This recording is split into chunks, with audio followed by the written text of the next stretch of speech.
Hey everybody, how you doing? Tom Barnes here. Stories from the 78. It is November, my friends. How did that happen so quickly? But it is November. Thanksgiving is later this month. Have you even thought about where you're getting your turkey from? I mean, I haven't. Are you getting a frozen one? Are you getting a fresh one? Do you even know where to get a fresh one? I mean, all these things about turkeys and the proper way to cook them. I thought I'd bring in an expert. When I mean expert, I mean the Guinness World Record holder for the fastest turkey Carver, founder of KellyBronze, Paul Kelly himself to the program to tell me a little bit more about the turkeys he has and all the fun stuff that goes into celebrating Thanksgiving. Paul, how are you? I'm just living the dream. Thank you, Tom. Marvelous. Thank you. Fantastic. Happy fall to you. I imagine you're getting ready for the big Thanksgiving holiday, which sounds funny talking to somebody from the other side of the pond, but you are all invested in the Thanksgiving holiday, huh?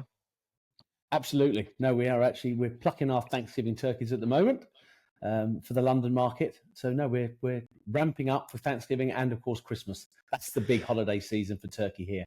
Ah, yeah. Okay. So, is it the difference in the way that Americans prepare their Thanksgiving turkeys versus the Brits and the way they prepare it for a Christmas time on the other side? Um, Actually, no, the broad principles are the same. I would say that you guys brine your turkeys an awful lot more and do that certainly that deep where you put the turkey in the fat in all the hot oil. That Oh, doesn't deep happen over frying here. it. Yeah. Yeah, deep from that does not happen here. That is a health and safety nightmare. I think you'd be locked up and the key would be thrown away if you did that here in the UK. Yeah. I imagine when we do that in the States and you guys see the videos of people setting their house on fire, you're like, well, what'd you Yes, think was going to happen? Stupid. I've tried it. I actually have done it, Tom, because I had to try it, and it really is positively dangerous. There's no doubt about it. But was it good? It was good. To be Yeah. fair, it was good. I did it in peanut oil, and it was delicious. So you have the KellyBronze, the turkey line, if you will. Why don't you explain a little bit what that is, your background? I know you have a world record holder for carving a turkey. First, let's get that out of the way. How fast did it take you to carve a turkey, and how big was the turkey? I did a 15-pound turkey into 15 equal servings, all over, what's that, 150 grams, all over about 5 ounces, 6 ounces, with white meat and dark meat, plated with all the gravy, stock ready to go. And I think it was 3 minutes, 41 seconds. My So it was, gosh. yeah. Is that just from practice over and over? Yes, that really is. It was just I've cut up and carved and cooked so many turkeys. I thought, I'll set a world record, which I did. I actually also hold the world plucking record for plucking a turkey. Gordon Ramsay challenged me. So how does that work? and so- Walk me through how does one pluck a turkey? Is it what you might think it would be, or is there a little bit more to it? exactly as you might think it would be. But what you've got to do is know the anatomy of the bird and where the fat Oh, I tracts lost are, you. and where it's easy to rip the bird, where it won't rip. And there's a lot of skill in plucking not just a turkey but any poultry by hand, because you've got to know the anatomy of the bird and where the feathers come out easily and the ones that come out hard. So, but I've been plucking turkeys since I was 8 years old. So I'm good at it, even if I say so myself. Yeah, I would say so. I mean, you got a Guinness Book World Record holder. I wouldn't argue with you. And that kind of goes into your business that you do with the farm here in Virginia, what you do over in the UK. Walk me through, like, why should people check out the KellyBronze turkey? Well, you see, because the bizarre thing is, what happened was over here, the way we produce our turkeys, the old slow-grown breed, and then we dry pluck it by hand, and we hang it, we dry age it before putting it into the market. We call them New York dressed turkeys here Oh, in the UK. So I thought, 20 years ago, our business is doing really well, selling this wonderful, fantastic niche product. I'll go over to America and see how they do it. So I went over in 2003 and spent some time traveling around to be absolutely amazed that I could not find anyone in America doing New York dressed turkeys. So I thought, well, there's a marketing opportunity if ever there was one. But it's almost impertinent, I think, isn't it, for an Englishman to take turkeys to America and start selling them. But what we do is It's as you guys did it in the 1930s and 40s. And I think what the difference is, what's happened is where over here in the UK, we've got a network of small farmers supplying lots of local butchers. So that kind of artisan method of production didn't die out. It was always seen as a premium product. Whereas I think in America, there wasn't that network of butchers and small farmers. It's more supermarkets and big processors. So it was all about driving the price down rather than keeping these specialists and these products going. Oh, I mean, you hit the nail right on the head, I think. I mean, if anybody's been in any parts of America, especially, because we're a newer country. I mean, 250 years old next year, so very young. Yeah. And we had all those downtowns that you talk about. I mean, I live here in the city of Chicago, where there are neighborhoods where there used to be butcher shops everywhere. And then they did something in the 50s called the expressways, right?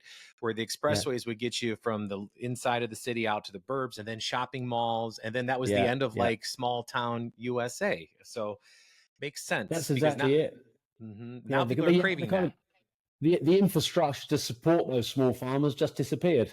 See, so this product, but we're doing very well. I mean, there's lots of people buying our turkeys now. We're sold out this year. But like I say, it is impertinent for me to take turkeys to America. There's no doubt about that, and I apologize. No, we're eating better for Thanksgiving. Thank you.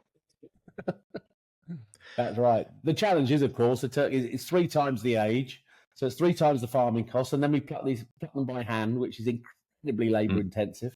Then we dry age it, so we lose about 5% in the weight. They just evaporates off. So it is, it's a turkey that's 2.5 times the price of anything else. And you mentioned already you sold out. So like, when's the next time people can, and here in America who might be watching, when should they start ordering from you guys? Well, I shouldn't say we're sold. The projections are we'll sell out by this time next week, if we carry on the sales as they are at the moment. So they're still available online. But after that, when we do sell it, what we do is we'll just take orders to grow on for people for next year. So that's because there's only so many we can do on our farm in Virginia. So it will get them. We're pretty much full now. So we're taking orders, and then we will grow a KellyBronze turkey for you for next year, and doing it that way so people aren't disappointed. So, and for those who are lucky, smart enough to order right now to get it, how does the process work? How does it arrive? Is it frozen? Is it not frozen? Or all that good stuff? Yeah, that's something that was really surprised me as well. Because over here in England, everything gets delivered fresh. Nothing goes frozen. So of course, that's what we're doing in the US. The turkey, it's because it's dry plucked and dry aged. It's not wrapped in plastic, and it's not frozen.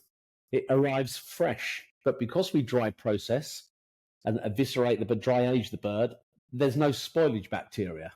So it's not going to go off. So we can deliver it in fresh format. So that's not a problem. The other challenge people find is that they're the old bronze breed, the old black feather type of turkey, and we pluck them by hand. So you cannot get every single last feather stub out. And indeed, that is why the bronze turkey disappeared in the 1950s. Because of the little black feather stubs in the skin were seen to be unsightly. The supermarkets wanted a nice pearly white skin for the plastic bag. So it's purely for aesthetics that slow breed, that bronze breed disappeared. And of course, we're doing what they did 50 years ago, using a bronze breed, plucking them dry by hand. You do see those feather stubs in the skin. Of course, the white turkey would have the same amount of feather stubs. Because it's a white pigment, you don't see them. So it's not a crazy situation, but it's very difficult for consumers to get that over. And of course, the other big thing is never once does our turkey ever get washed or come in contact with water, because as soon as you put water on something, bacteria grows. So it's totally dry, never has a chlorine wash. So of course, it doesn't smell, but what it does do is smell of natural turkey. Yeah, it doesn't smell of the chlorine or the bleach.